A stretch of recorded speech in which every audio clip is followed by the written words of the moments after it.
अमेरिकी उपराष्ट्रपति JD Vance इन दिनों स्विट्जरलैंड के दौरे पर है। वहां काफी ऐसे तमाम मुद्दों पर चर्चा हुई है, यानी कि परमाणु डील को लेकर चर्चा हुई है और ईरान अमेरिका युद्ध समझौते को लेकर चर्चा हुई है। लेकिन इन चर्चाओं के बीच आखिर में क्या कुछ हल निकला है, ये तो वक्त ही बताएगा। लेकिन उसके बाद जो जेडी वेंस की अंतर्राष्ट्रीय मंच पर थू-थू हो रही है, यानी कि उन्होंने जो पाकिस्तान की तारीफें की हैं, उनको लेकर उनकी काफी आलोचनाएं हो रही हैं। अब यही देखना होगा कि इसके बाद अमेरिका की क्या कुछ प्रतिक्रिया रहती है। नमस्कार दोस्तों, आप देख रहे हैं हमारा एक खास शो वॉर रूम और मैं हूं आपके साथ तान्या त्यागी। आइए जान लेते हैं मेरे सहयोगियों से वॉर रूम में, इशिका और भावना से, उनके इस मुद्दे पर क्या कुछ राय है। इशिका, यहाँ पर हम जानना चाहेंगे कि डोनाल्ड ट्रंप ने एक दावा किया है कि उन्होंने परमाणु निरीक्षण के लिए एक्सपर्ट्स बुलाए हैं, जिस दावे को ईरान ने सिरे से खारिज कर दिया। आखिर इस दावे की सच्चाई क्या है? क्या कुछ लगता है जो डोनाल्ड ट्रंप ने दावा किया है, क्या वो सच है या फिर वो झूठ है? क्योंकि डोनाल्ड ट्रंप के अलावा जेडी वेंस ने भी ये बात बोल दी है कि IAEA international atomic energy agency के एक्सपर्ट्स जो हैं, साइंटिस्ट जो हैं, वो परमाणु केंद्रों पर जाएंगे। ईरान के जो भी परमाणु केंद्र है जहाँ पे परमाणु को जो है बनाया जा रहा है, तमाम सारी चीजें हो रही है, वहां पर ये जो एक्सपर्ट साइंटिस्ट है ये जाएंगे, जाकर जांच करेंगे, ये जेडी वेंस ने भी कहा। लेकिन अगर हम ईरान को देखें तो ईरान ने इस चीज को सिरे से खारिज किया है। उन्होंने कहा है कि आप आ जाइए। जेडी वेंस ने तो ये कहा है कि ईरान जो है वो मान गया है जांच कराने के लिए। वही ईरान की तरफ से कहा गया है कि जांच होगी लेकिन हमारी शर्तों पर होगी। अमेरिका जो शर्त बनाकर भेजेगा उस पर जांच नहीं करेंगे, हमारी शर्तों पर जांच होगी। और जो पुरानी जो चीजें चली आ रही है, जो पुरानी जो पॉइंट्स तय किए गए थे उस पर जांच होगी। और इसके अलावा आपको ये भी बता दें कि ये कोई पहली बार तो है नहीं जब IAEA के एक्सपर्ट्स जो है वो ईरान में जाकर जांच कर रहे हैं। इससे पहले भी 2015 में IAEA के एक्सपर्ट साइंटिस्ट जो थे वो वहां पर गए थे। बतौर कहा जाता है कि कैमरा वहां पर लगाए गए थे ताकि देखा जाए कि किस तरीके से ईरान का जो परमाणु कार्यक्रम है वो किस तरीके से आगे बढ़ रहा है। उसके बाद जो है वो JCPOC जो है वो साइन किया गया था ईरान और अमेरिका के बीच में। तो ये पहली बार नहीं है तान्या जब IAEA के जो एक्सपर्ट्स है वहां पर जा रहे हैं और जाकर जांच कर रहे हैं, क्योंकि उस दौरान जब 2015 में गए थे तो उस दौरान भी ये बातें सामने आई थी कि ईरान का परमाणु कार्यक्रम जो है वो काफी हद तक आगे पहुंच गया है। यानी इतना यूरेनियम उन्होंने बना लिया है कि आराम से वो परमाणु संपन्न देश जो है वो बन सकते हैं। और सेम चीज यहाँ पर दोहराती हुई 10 से 11 साल के बाद जो भावना नजर आ रही है। चलिए, जब तो 2015 की बात थी, लेकिन 2026 में भी जो है सेम चीज हो रही है, क्योंकि जेडी वेंस का ये कहना कि एक्सपर्ट्स वहां पर जाएंगे, जाकर जांच करेंगे, ईरान का उसको मान लेना कि ठीक है आ जाइए लेकिन अपनी हमारी शर्तों पर, पुरानी शर्त जो है उन पर, ना कि आप अमेरिका कुछ लिख के भेजे और फिर वहां पर हो। तो ईरान ने इसको खारिज कर दिया है। बिल्कुल। लेकिन कहीं ना कहीं तान्या और ऋषिका, मुझे कहीं ना कहीं ये चीज लगती है कि ट्रंप समझौता भी चाह रहे हैं लेकिन वो दबदबा भी बनाना चाहते हैं। लेकिन जब समझौते की मेज पर आता है, कोई भी दो देश अगर समझौते की देश पर उस पर आते हैं मेज पर, तो मुझे नहीं लगता कि उसमें दबदबा बनाना कोई इतना जरूरी है जिस तरीके से। बिल्कुल भावना, भी हाल ही में डोनाल्ड ट्रंप का एक स्टेटमेंट भी सामने आया था जिसमें उन्होंने कहा था कि ईरान को समझौते पर बने रहना चाहिए, अदरवाइज अगर नहीं रहते हैं तो कुछ मतलब जवाब दिया जाएगा। तो इस बयान से ये चीजें नजर आ रही, कहीं ना कहीं ईरान शांत बैठा हुआ है। मिसाइलें सबसे पहले तो अमेरिका ही दागता है ना। बिल्कुल सही कह रहे हो आप तान्या, क्योंकि देखिए जिस तरीके से दोनों के बीच समझौता हो रहा था एकदम शांत तरीके से, लेकिन उसको भड़काया किसने? ट्रंप ने। क्योंकि ट्रंप अपना दबदबा भी जो है वो कम करना नहीं चाहते हैं। शिका, ट्रंप कहीं ना कहीं चाहते हैं कि वो समझौता तो करें लेकिन अपने दबाव में, अमेरिका फर्स्ट की नीति के साथ अपने पॉइंट्स रखें और सब चीजें जो है वो ट्रंप की मानी जाए। लेकिन समझौता तो तभी होता है जब दो देश एक इक्वल शर्तों पर आते हैं। जैसे कि शर्तें आपने जैसा कि कहा कि शिका की ईरान मान गया है कि आप आकर वहां पर चेक कर सकते हो, ठीक है, लेकिन उसने भी अपनी कुछ शर्तें रखी हैं। हालांकि अगर वो परमिशन दे रहा है उस चीज को चेक करने की और उसके बाद अगर वो अपनी कुछ शर्तें रख रहा है, हाँ, तो अगर आप किसी दूसरे देश में जा रहे हो और उसके लिए उसकी चेकिंग करने जा रहे हो, माइंस की, न्यूक्लियर की, अगर आप उसकी चेकिंग करने जा रहे हो, तो अगर आप उसकी शर्तें नहीं मान रहे हो तो फिर वो एक संप्रभु देश है, वो कैसे अलाउ कर देगा आपको? आप भले से ही सुपर पावर होगे, वो आप अपने आप में सुपर पावर होगे। अब जैसा कि तान्या ने बोला कि देखिए बातचीत एकदम सही चल रही थी, सब कुछ एकदम लाइन टू लाइन चल रहा था, लेकिन जिस तरीके से स्विट्जरलैंड पर मीटिंग के दौरान मध्यस्थता निभा रहे थे, कतर और पाकिस्तान दोनों मध्यस्थता निभा रहे थे, लेकिन सब कुछ सही चल रहा था। लेकिन उस टाइम पे मुझे नहीं लगता कि ट्रम्प का वो पॉइंट वैलिड था या वो स्टेटमेंट वैलिड था। उन्होंने कहा कि ईरान ये बात मान गया तो ठीक है, लेकिन अगर वो नहीं माना तो फिर हम अपने तरीके से मनवाएंगे। देखिए, ये तो एक धमकी कह जा सकती है इशिका, इसको एक धमकी कहेंगे, इसको समझौता नहीं कहा जाएगा, जो कि ट्रम्प की अक्सर आदत रही है। बिल्कुल भावना, जैसे अभी यहाँ पे आपने पाकिस्तान का जिक्र किया तो उससे एक सवाल ये भी उठता है, अभी हाल ही में इशिका जेडी वेंस ने पाकिस्तान की खूब जमकर तारीफें की हैं, जिसको लेकर उन्हीं की पार्टी के रिपब्लिकन पार्टी के सीनेटर ने उनको जमकर लताड़ा है। उन्होंने कहा है कि उनकी तारीफ कर रहे हैं जिन्होंने 1 दशक तक ओसामा बिन लादेन को अपने मुल्क में रखा हुआ था, उस पार्टी के यानी कि उस मुल्क के प्रधानमंत्री की तारीफें कर रहे हैं।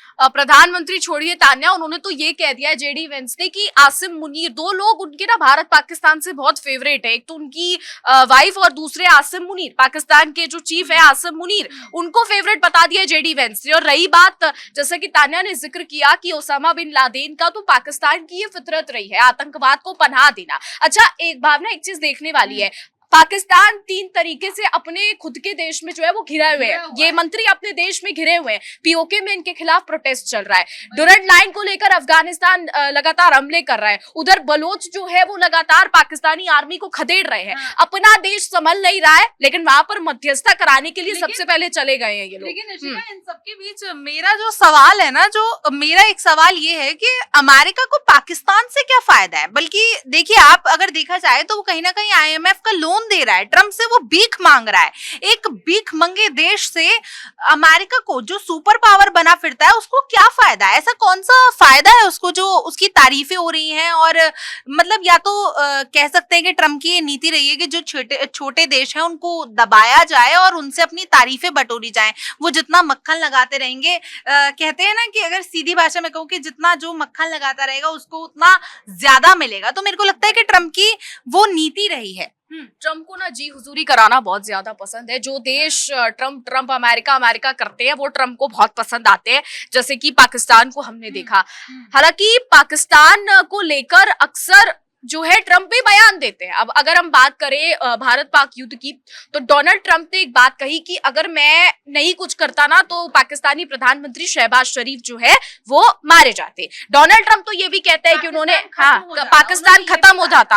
अब डोनाल्ड ट्रम्प तो ये भी कहता है कि मैंने तो 8 से 9 देशों के सीज फायर कराए, भारत पाकिस्तान भी उनमें से एक है। लेकिन अगर बात करें भारत पाकिस्तान की, तो उसको लेकर भारत को शिका, लेकिन यहाँ पर अपने खुद के देश का क्यों नहीं हो पा रहा है? खुद के देश का नहीं, वही बात है ना कि आप अपने देश को, अब देखिए उन्होंने युद्ध शुरू किया 28 फरवरी को इजराइल के साथ मिलकर ईरान पर बमबारी की, मिसाइल दागे, जिसमें ईरान के supreme leader Ayatollah Ali Khamenei मारे गए।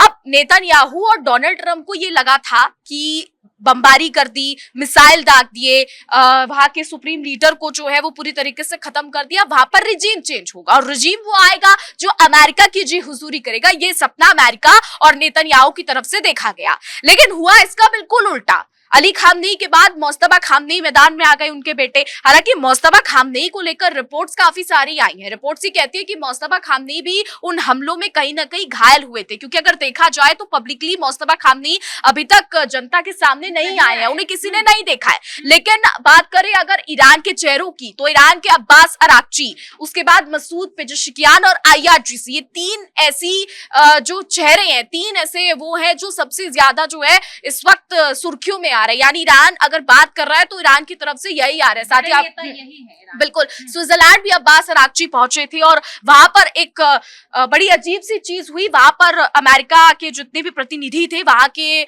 उनके साथ फोटो खिंचवाने से ईरानी प्रतिनिधियों ने मना कर दिया। यानी बातचीत की टेबल पर बैठे बंद कमरों में बातचीत हुई, लेकिन फोटो खिंचवाने से यहाँ पर मना कर दिया गया। तो ये साफ दिखाता है कि ईरान झुकने के मूड में नहीं है।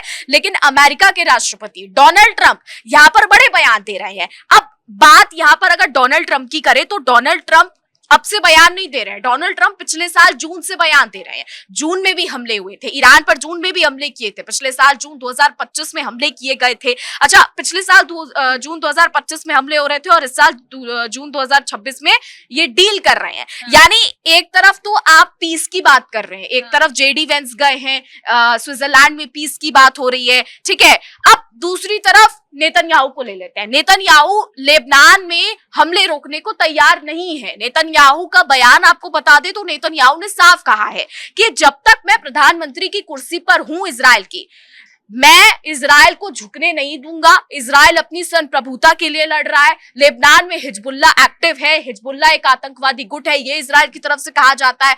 सेम टाइम पे ईरान क्या कहता है? ईरान कहता है कि नहीं ये तो प्रॉक्सी ग्रुप्स हैं, प्रॉक्सी ग्रुप्स, हालांकि अमेरिका कहता है, ईरान कहता है नहीं ये तो स्वतंत्रता के लिए लड़ रहे हैं, ये तो एक्सिस ऑफ रेजिस्टेंस इसको कहा जाता है। हूती हुआ, हमास हुआ, उसके बाद हिजबुल्ला हुआ, तो ईरान इनको मिलिटेंट ग्रुप्स बताता है। वहीं इजराइल, अमेरिका और दुनिया के तमाम देश, यूके, फ्रांस, ऑस्ट्रेलिया, ये सब इनको बताते हैं कि ये आतंकवादी गुट है, हूती, हमास, हिजबुल्ला। तो एक तरफ तो शांति की बात भावना हो रही है, अमेरिका कह रहा है कि शांति करो, शांति करो। अमेरिका को यह भी पता है कि अगर लेबनान में इजराइल ने हमले नहीं रोके तो ये पूरी की पूरी डील जो सारा ढोंग रचा गया है ये फिर से बेकार हो जाएगा। क्योंकि ईरान तो साफ कह रहा है, जब पाकिस्तान में भी मध्यस्थता हुई थी और वो मध्यस्थता 21 घंटे तक वो बात चली थी इस्लामाबाद में, उस दौरान भी ईरान ने साफ कहा था कि लेबनान का जिक्र जो है वो शांति वार्ता में था। लेकिन इजराइल ने क्या कहा कि आप लेबनान को अलग तरीके से देखिए और ईरान जो है, ईरान, अमेरिका और इजराइल का जो मुद्दा है उसको अलग तरीके से देखिए। लेकिन उस दौरान भी सबसे बड़ा पेच जो था वो परमाणु पर फंसा और लेबनान पर फंसा। लेकिन जिस तरीके से इजराइल की बात करी शिका आपने, तो इजराइल की बात करने से मुझे नेतन्याहू की एक स्टेटमेंट याद आ गई जो उन्होंने हाल ही में दी है। उन्होंने अमेरिका ईरान के युद्ध को लेकर मीडिया से बातचीत करते हुए ये बोला कि मैं सारी बातें जो है राष्ट्रपति ट्रंप की नहीं मानता, माना कि हम अच्छे दोस्त हैं लेकिन हम दोनों देश अलग हैं और हम अपने जो फैसले हैं वो इंडिविजुअली लेते हैं। लेकिन देखिए यहाँ कहीं ना मुझे ट्रंप और नेतन्याहू के बीच खटास दिख रही है, कहीं ना कहीं वो रिश्तों में खटास दिख रही है और ऐसा लग रहा है कि अब दोनों के रिश्ते बिगड़ रहे हैं और दोनों अपनी अपनी राह पर निकलने की कोशिश कर रहे हैं, भले ही ठंडे तरीके से। देखिए ट्रंप ना ये दुनिया को अब दिखा भी नहीं सकते कि उनकी हर एक देश से लड़ाई हो रही है, वो चाहे ईरान से लड़ाई हो रही हो या फिर किसी पर दबदबा बनाने की बात हो रही हो। रशिया में चल ही रहा है, रशिया यूक्रेन युद्ध चल ही रहा है। काफी बार ट्रंप ने ऐसे दावे करे कि रशिया यूक्रेन युद्ध जो है वो खत्म होने वाला है। तो ऐसे कहीं ना कहीं ट्रंप दावे करते रहते हैं, लेकिन इन दावों के बीच अगर आप बात करें तो अब ट्रंप जो है वो ये सोच रहे होंगे कि हर जगह से उनकी जो है लड़ाई चल रही है, कहीं ना कहीं उनकी इंसल्ट चल रही है, तो इजराइल से वो चीज नहीं बिगाड़ेंगे। लेकिन अब दोनों दोस्त रास्ते अलग जरूर कर रहे हैं। जिस तरीके से अब हाल ही में नेतन्याहू की स्टेटमेंट आई और उन्होंने ये बात कही कि अब जो है दो देशों का अलग अलग बातचीत होगी और दोनों देश जो है अपने अपने डिसीजन अपने तरीके से लेते हैं, ना कि एक दूसरे के कहने पर। तो कहीं ना कहीं मुझे रिश्तों में खटास नजर आती है शिका। बिल्कुल भावना, ये बात बिल्कुल ठीक बोली आपने। और एक चीज और है यहाँ पर, जेडी वेंस ने भी अभी हाल ही में बयान दिया था कि ये जो ईरान है इसको अमेरिका के राष्ट्रपति डोनाल्ड ट्रंप का शुक्रगुजार होना चाहिए, क्योंकि डोनाल्ड ट्रंप जो है वो उनकी मदद कर रहे हैं और जितनी भी डिफेंस सिस्टम इजराइल को दिए जा रहे हैं, सारी चीजें दी जा रही है, वो अमेरिका के जो टैक्स पेयर्स है उनके पैसे से दी जा रही है। आपका कहना है कि इजराइल नेतन्याहू कहीं कि वो एहसान फरामोश है? नहीं, वो एहसान दिखाने की कोशिश जेडी वेंस की तरफ। शिका, यहाँ पर एक सवाल मुआवजे को लेकर भी है कि ईरान को $300 कौन देगा, क्योंकि खबरें ये भी सामने आ रही कि कहीं ना कहीं डोनाल्ड ट्रंप खाड़ी देशों के सामने मतलब गिड़गिड़ाते हुए, भीख मांगते हुए मतलब नजर आने वाले हैं। कुछ खबरें इस तरीके की भी सामने आ रही हैं, तो क्या लगता है? बड़ा सवाल, ये बड़ा सवाल है। आपने $300 की बात कर दी, आपने कह दिया कि क्या कहते हैं, परमाणु पर आपने बात कर ली कि IAEA के एक्सपर्ट्स जाएंगे, हॉर्मुज़ खुल जाएगा। उसके बाद आपने ये भी डिसाइड कर लिया कि आप बमबारी नहीं करेंगे खाड़ी के देशों पे। ये भी डिसाइड कर लिया कि फ्रीज की गई संपत्ति दी जाएगी, ईरान में जो नुकसान हुआ उसका $300 मुआवजा दिया जाएगा। लेकिन सवाल भावना ये है कि वो पैसा आएगा कहाँ से? देगा कौन?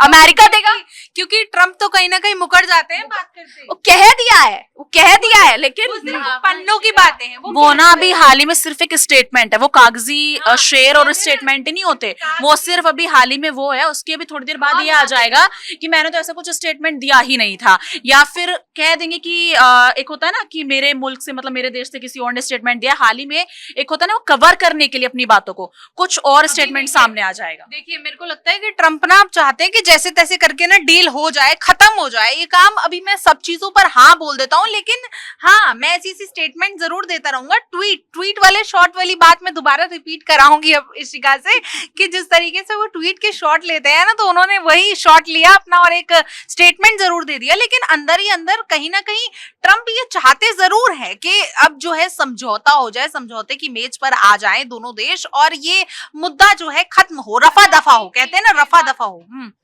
अच्छा ठीक है, आप डोनाल्ड ट्रम्प ने बड़े बड़े दावे कर दिए कि 300 अरब डॉलर देंगे, ये देंगे, सारी चीजें हो गई कि हम तो दे देंगे। सवाल वही है कि देंगे कहां से। अब ये है कि अमेरिका देगा या इसका ठीकरा भी खाड़ी देशों पर फोड़ेगा अमेरिका, ये भी देखने वाली बात है। सबसे दिलचस्प बात यह है कि मार्को रूबियो जो हैं वो खाड़ी में उतर चुके हैं, ठीक है, खाड़ी में जा रहे हैं। कतर से मिलेंगे, कुवैत से मिलेंगे, यूएई से मिलेंगे, सऊदी, बहरीन, इन तमाम देशों में मार्को रूबियो जाएंगे। तो जेडी वेंस को भेज दिया स्विट्जरलैंड, मार्को रूबियो को उतार दिया मिडिल ईस्ट में, और अमेरिका में व्हाइट हाउस में बैठकर डोनाल्ड ट्रंप अब ये सोच रहे हैं कि अगला ट्वीट क्या किया जाए। ठीक है, चलिए डोनाल्ड ट्रंप की बात छोड़ देते हैं, मार्को रूबियो और जेडी वेंस की बात कर लेते हैं। मार्को रूबियो मिडिल ईस्ट गए हैं, मिडिल ईस्ट के देशों को क्या समझाने गए हैं कि हम ईरान के आगे झुक गए, या फिर वहां पर कहते नहीं है कि पूरा रायता फैला दिया और फिर उसको साफ करना है, तो समेटने गए हैं मार्को रूबियो। क्योंकि अगर देखा जाए तो ईरान ने जो चीजें मानी है वो मानी है, लेकिन अमेरिका की तरफ से कुछ चीजें कही गई हैं। जो 6 अरब डॉलर कतर में फंसा हुआ है ईरान का, उसको जब खोलने की बात कही गई तो अमेरिका ने क्या कहा वो आपको पॉइंटर्स के थ्रू समझाते हैं। तो जेडी वेंस ने क्या कहा है? जेडी वेंस ने कहा है कि अगर ईरान की सरकार का कोई पैसा जारी किया जाता है तो उसका इस्तेमाल अमेरिकी अर्थव्यवस्था को मदद और अमेरिकी किसानों को अमीर बनाने में किया जाएगा। यानी पैसा ईरान का और मुनाफा किसको होगा? हाँ, यहाँ पर भी अपना फायदा मतलब देखिए, पैसा तो ईरान का, ठीक है, सारी चीजें ईरान की, लेकिन फायदा किसका? यानी पैसा तो आप रिलीज कर रहे हो, लेकिन आप फायदा अपने आप को देख रहे हो। और जेडी वेंस यहाँ पर नहीं रुके, क्योंकि अमेरिका के उपराष्ट्रपति है, डोनाल्ड ट्रंप के साथ रहते हैं। का कहना ये हो गया कि ईरान का पैसा उठाया और खुद ही अमेरिका मतलब ये मान लो कि तुम्हारा पैसा मेरे पास था, फ्रीज था, अब मैं तुमको पैसा दे रही हूँ, लेकिन वो तुम्हें मुझे वापस करना है, ठीक है। तो यानी दुनिया को दिखा दिया कि हमने तो पैसा दे दिया, लेकिन उसको ले भी लिया। अब जेडी वेंस यहाँ पर नहीं रुकते हैं, जेडी वेंस और भी चीजें कहते हैं। भाई अमेरिका के उपराष्ट्रपति है, डोनाल्ड ट्रंप के साथ रहते हैं। अब देखिए क्या कहते हैं तीसरे पॉइंट पे। जेडी वेंस ने सबसे बड़ी बात जो कही है वो है कि ईरान अपने परमाणु केंद्रों की जांच अंतरराष्ट्रीय परमाणु ऊर्जा एजेंसी से करवाने को राजी हो गया है। यानी वो जो है अब राजी है, ये बात भी हमने आपको बताई। जेडी वेंस ने ये भी कहा है कि अगर ईरान अमेरिका का सोया, मक्का और गेहूं खरीदता है तो उसकी जब्त संपत्तियों को रिलीज किया जा सकता है। करेंगे नहीं, किया जा सकता है। यानी अगर खरीदोगे तो ही बचोगे, यानी अपना काम बनता भाड़ में जाए जनता। ये डोनाल्ड ट्रंप यहाँ पर नीति चल रहे हैं। यहाँ पर भी अपना भला जो है वो देखा गया है, मक्का, सोया और गेहूं। देखिए मेरे को लगता है कि इसका उत्पादन जो है ज्यादा होता है और इस तरीके से अमेरिका अपना वहां पर भला देखता है और वो ये सोच रहा है कि अगर इसकी बिक्री हो गई तो अमेरिका कहीं ना कहीं माला माल हो जाएगा और इससे अर्थव्यवस्था तो सुधर ही जाएगी। जो कि नाम अभी ईरान अमेरिका युद्ध में आ रहा है कि अमेरिका की अर्थव्यवस्था चरमराती जा रही है, तो वो उसका फायदा ईरान को दबोच कर इसी का निकालना चाहता है। तो ट्रंप की यही नीति है और ट्रंप का यही कहना है, वो यही करना मतलब ये आप समझ लीजिए कि एक तरफ तो दुनिया को ये दिखा दिया कि हम डील कर रहे हैं, दूसरी तरफ अब उसके पैसे को रिलीज करने की बात भी दुनिया भर में उन्होंने डोनाल्ड ट्रंप ने बता दी, ट्वीट कर दी, सारी कर दी, और उसके बाद आकर उनके ही उपराष्ट्रपति ये बयान देते हैं। अब जरा वो समझिए कि वो जो 14 पॉइंट्स थे जिसकी ये सेकंड मीटिंग जो है ये चल रही है, वो क्या थे? पॉइंटर्स आपको एक एक करके समझाते हैं।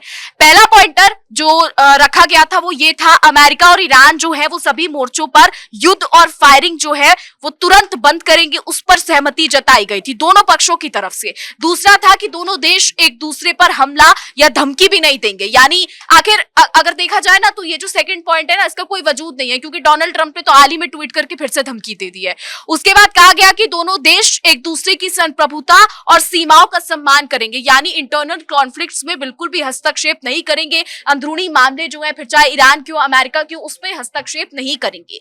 उसके बाद 60 दिनों के अंतर अंतिम समझौते पर बात होगी, क्योंकि 60 दिनों का टाइम दिया गया है, तो 60 दिन बाद यानी तकरीबन 2 महीने बाद जो अंतिम समझौता है, अभी ये पहले चरण का समझौता है, अंतिम समझौते पर जो है वो बात की जाएगी। उसके अलावा सवाल ये भी है कि 60 दिनों बाद अंतिम समझौते पर बात की जाएगी। भावना, यहाँ पर ऐसे न जाने कितने समझौते आए हैं और कितने दिन आए हैं, आज तक एक भी समझौता कहीं नहीं नजर आया है कि हाँ सहमति बनी है।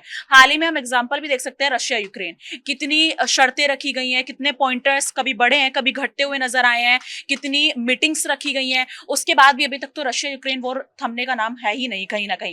अभी हाल ही में ईरान अमेरिका को लेकर भी सेम चीजें नजर आ रही हैं। 60 दिन वाला आप इसको इस तरीके से समझ लीजिए कि हम एक एग्जाम देते हैं ना, मेन एग्जाम देते हैं। बिल्कुल हमें समझने की जरूरत क्या है? ऐसा लग रहा है कि कहीं ना कहीं आप डोनाल्ड ट्रंप के फेवर में नजर आ रही हो। डोनाल्ड ट्रंप के फेवर में नजर आने वाली बात नहीं है ये, अगर जियोपॉलिटिक्स के एंगल से देखा जाए ना, तो हम मेन एग्जाम देते हैं और उससे पहले हम छोटे छोटे टेस्ट नहीं देते हैं कि यूनिट टेस्ट की 30 दिनों में पूरी प्रिपरेशन करनी है और 2 महीने बाद आपका फाइनल टेस्ट है। तो ये 60 दिन का टाइम इसलिए दिया गया है कि ट्रम्प के केस में मिड टर्म भी होता है। हाँ, मिड टर्म भी होता है, बीच में कुछ भी हो सकता है। अगर डोनाल्ड ट्रंप के अकॉर्डिंग अगर ये सब सारी चीजें चलती तो मेरे को तो लग रहा है कि एक सेशन होता है ना, तो वो बच्चे कभी क्रॉस ही नहीं कर पाते। लेकिन तानिया, यहाँ पर यह भी देखने वाली बात है कि ईरान और अमेरिका दोनों ने इस 60 दिन वाले समझौते पर बाकायदा साइन किए। मसूद पेजेशिकियान ने भी डिजिटल साइन किया है और अमेरिका के राष्ट्रपति डोनाल्ड ट्रंप ने जब G7 की मीटिंग चल रही थी, इमैनुअल मैक्रोन के साइड में बैठ के इसको बाकायदा साइन किया है। तो यहाँ पर हम एक देश को ब्लेम नहीं कर सकते, हम यहाँ पे सिर्फ अमेरिका को ब्लेम नहीं कर सकते, हमें ईरान को भी चीजें बोलनी पड़ेगी, क्योंकि दूध का धुला ईरान भी नहीं है। उसने 60 दिन का समय मांगा, हॉर्मुज के नीचे जो उसने माइंस बिछाई उसको लेकर उसने 60 दिन का समय मांगा, क्योंकि वो माइंस इतनी ज्यादा खतरनाक है कि अगर वहां से कोई जहाज गुजरता है तो इस तरीके से खत्म हो जाएगा कि पता भी नहीं चलेगा कहाँ गया है समुद्र में। ठीक है, तो 60 दिन का समय इसलिए भी मांगा गया है। उसके बाद सुरक्षित और मुफ्त आवागमन जो है वो करवाने की बात हॉर्मुज में कही गई है। इसके अलावा अमेरिका ईरान के विकास के लिए $300 अरब की योजना बनाएगा, जो हमने आपको अभी बताया, लेकिन वो कहां से आएंगे ये डोनाल्ड ट्रंप को खुद भी नहीं पता है। आगे अमेरिका ईरान पर लगे प्रतिबंध हटाने को तैयार है, यानी अमेरिका ने जितने भी सैंक्शंस लगा रखे थे, जितने भी प्रतिबंध ईरान पर लगा रखे थे, जिसकी वजह से ईरान की अर्थव्यवस्था डूबती जा रही थी, उसको हटाने की बात अमेरिका की तरफ से इन पॉइंटर्स में की गई है। यानी अमेरिका ने बहुत सारी चीजें ऐसी की हैं जो ईरान के पक्ष में थी, दुनिया को दिखा दिया कि हाँ ईरान जो कह रहा है हम वो कर रहे हैं। लेकिन यहाँ पर अमेरिका ने खेल पलट दिया, और खेल कैसे पलटा है वो समझिए। अमेरिका ने पैसा रिलीज करने की बात कही, अमेरिका ने कहा कि हम सब ठीक कर देंगे, लेकिन उसके बाद अमेरिका के उपराष्ट्रपति JD वेंस आकर बयान दे रहे हैं कि अगर उस पैसे से ईरान अमेरिका से कुछ खरीदेगा तो बात बन सकती है। लेकिन ऋषिका, इसके अंदर तान्या एक सेकंड, लेकिन इसके अंदर क्या आपको लगता है कि ये 14 डील के बाद भी समझौता हो जाएगा? क्योंकि ट्रंप जिस तरीके से वो 2 महीने का जो टाइम दिया गया है वो तो उसके बाद ही पता चलेगा, क्योंकि 2 महीने में कुछ भी हो सकता है। ये पहली बार नहीं है जब इस तरीके के समझौते हो रहे हैं। अब मैं वही कह रही हूँ कि अब 2 महीने में कितने हमले